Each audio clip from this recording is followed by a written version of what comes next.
Hello বন্ধুরা, নতুন একটা ভিডিওতে তোমাদের সকলকে স্বাগত জানাই। আজকেও রেডি হয়ে নিয়েছি একটা জায়গায় যাব বলে।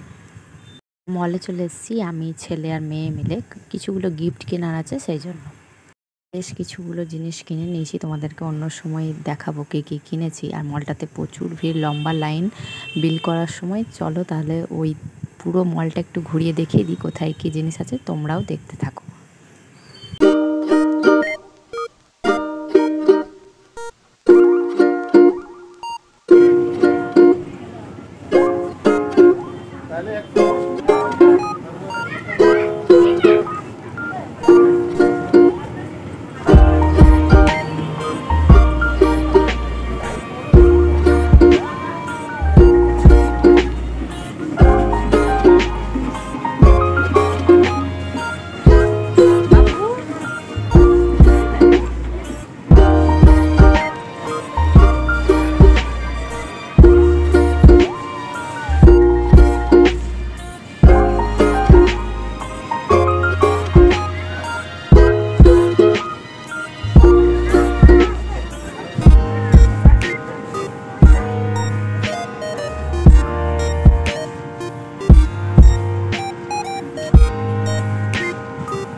তারপরে বাজারে কিছু কেনাকাটি করে চিকেন কাটলেট খেয়ে ঘরে ফিরে গেলাম। টাটা।